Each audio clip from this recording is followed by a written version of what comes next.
First of all, I just want to thank Jerry Adams for giving me this opportunity to address you all. My name is Fleming. I recently took part in a documentary done by RTA called My Homeless Family. Today, as I sit here in front of you, myself and my 9-year-old daughter Emily are 275 days homeless. We are 275 days living in temporary accommodation. We are 275 days without a stable and secure home, never knowing if we'll have to move hotels, never knowing if we'll be thrown out on the street because the hotel is fully booked. As I sit here before you, I want you to remember something. I am a mother who works part-time. I want you to remember that through no fault of our own, we are homeless. I want you to remember that we are not statistics, but real people with real lives and real feelings. Last year, we presented ourselves to Dublin City Council Homeless Department as we had no other options. We had nowhere else to go. They allowed us to self-accommodate, and for anyone that doesn't know what this means, it basically means they give you a direct dial phone number to call after you secure a place to stay. This was the first ever time I was discriminated against. I ran every hotel on the north side of Dublin. Most had rooms, but the majority of them wouldn't accept Dublin City Council payments. They blatantly discriminated against us because we were homeless. But let's face it, most people's idea of a homeless person is someone with a drug or alcohol problem, or someone who has psychological problems. I have none of these, and the vast majority of homeless families don't have any other problems other than they have fallen victim to rent increases. After being humiliated by a number of hotels, I decided to actually physically go into a hotel and present myself and Emily to them. This worked in our favour. And the hotel that we're currently in took us in on a week-to-week basis. So week in, week out, we didn't know where we would be the following week. Due to it being the tourist season, we had to leave our accommodation because the hotel was fully booked. Just take a moment to realise what that means. It means packing up everything that belongs to you and dragging it to another hotel. The stress of this alone is overwhelming. Last September, Dublin City Council contacted me to say they had a long-term emergency accommodation room for us. I was thrilled. Now, when I tell you I was thrilled because I thought, no more of this bouncing from room to room, from hotel to hotel. But when I viewed the halfway house, I was astonished. It wasn't fit to be used as an emergency accommodation. Dublin City Council thought that they were going to throw us in there and leave us to rot. But I refused to take my child there. I refused to have her in a place that wasn't suitable. Here I had this 9-year-old little girl who was a well-rounded, confident, bright, cheerful child. And Dublin City Council expected me to expose her to a life that she has never known. I asked the council for an emergency meeting. The next day, we were back in Park 8th Street Homeless Department. We both sat looking at an official behind the pane of glass, something that I don't think a child needs to be present for. But the council insists on the children being in the room and listening to an adult conversation, which to me is so wrong. As a mother, you try to protect your child. You shield them from the evils of the world.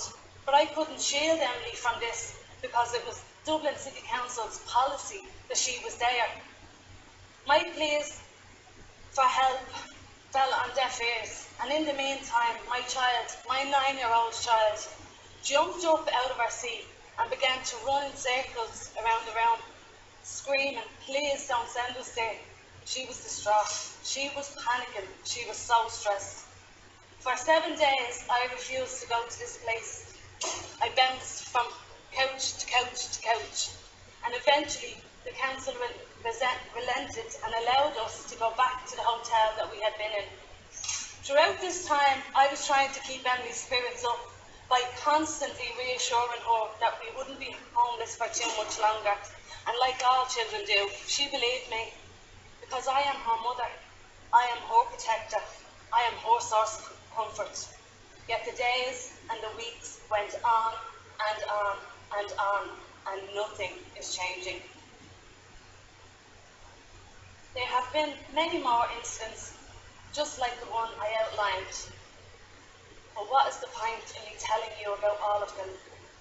As this isn't a specific incident, this is something that is happening across the board. Every homeless family is going through the same. And in a lot of cases, they're experiencing much worse conditions than what I have. Every single mother and father that are homeless with their children feel a great sense of shame. We are all embarrassed by the fact that we have landed in this predicament.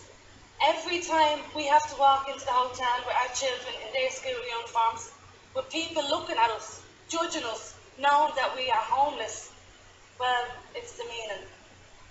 Some of the B&Bs have outrageous rules, and what I'm going to say next is wrong, and I need everybody to take this in. The children are not allowed to play with other children on the landing. They are not allowed to go into the hallways. They are not allowed to go into one another's rooms. They are not allowed to make noise. They are being confined to one room for long periods of the day. They are effectively being imprisoned by their emergency accommodation. All the while, Dublin City Council are agreeing to these outrageous rules. If the children break the rules, the house manager can put the family out on the street. How can no one see that this is wrong? How can no one see that our human rights are being breached here? As time has went on and on, I have realised that it is the system that is wrong. I have been on the council social waiting list for 8 years, and I haven't been housed. 8 long years. That's 8 years the government had to prevent this kind of thing from happening. My daughter, she doesn't believe in me anymore. My own child has lost hope in me. And me, her parent, this is devastating, because it's my job to protect my child. It's my job to look after her. It's my job to provide for her and to do everything possible to give her a good and happy childhood, free of discrimination and judgment. My daughter's confidence is gone at the moment. My daughter has changed overnight. My daughter has become extremely anxious, stressed and overwhelmed with the situation.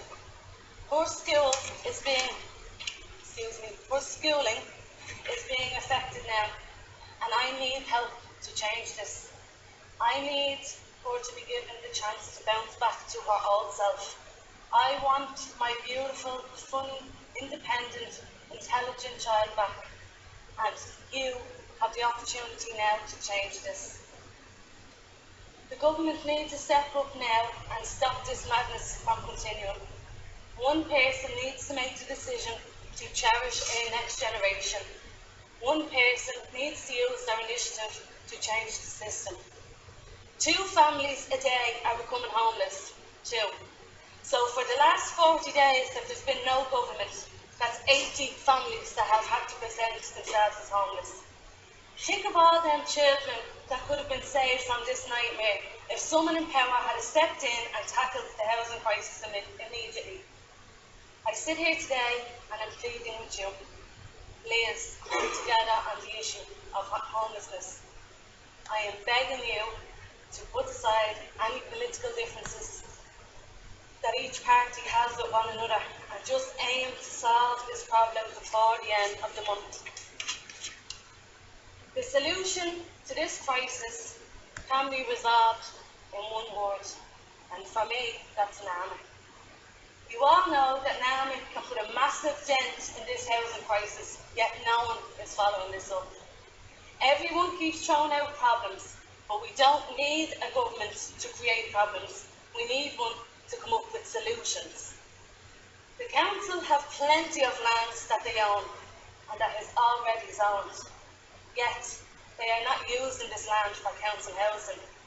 In Coolock alone, there is one site that could hold 660 properties. And what did the council do? They sold it. They sold it to private developers. In the midst of the biggest housing crisis that we've ever seen, they go and sell the land that they actually own. This doesn't make sense to me. How is this right? How has this happened and why? Another thing that needs to be addressed is the voids, or the empty boarded up properties. They are sitting idle for long periods of time. Some are boarded up for over 2 years.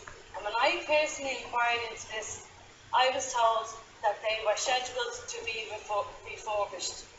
Although through my own contacts I received the schedule list, and none of the 5 properties that I speak about here today are on that list. Again, why? Also, rent allowance. This needs to be raised to market rents to keep people from becoming homeless. That's a critical point that needs to be fixed today. Tomorrow by 5 o'clock, that needs to be sorted, rent allowance, to stop these families from becoming homeless. In my area, there is a block of apartments ready to be moved into. As far as I know, these apartments are owned by Nana. So again, I ask, why aren't these properties being used to house the homeless families? Lastly, it doesn't make financial sense to keep families in long-term accommodation. It is not addressing the homeless crisis. It is merely pretending that it's not happening, when the fact of the matter is, it's getting worse and worse every day. In the past few months, I have asked this question over and over again, and I'm going to leave you on this. How long is long enough to be homeless? How long do I have to put my child through this trauma? How much more hope does she have to lose before this nightmare ends? Thank you.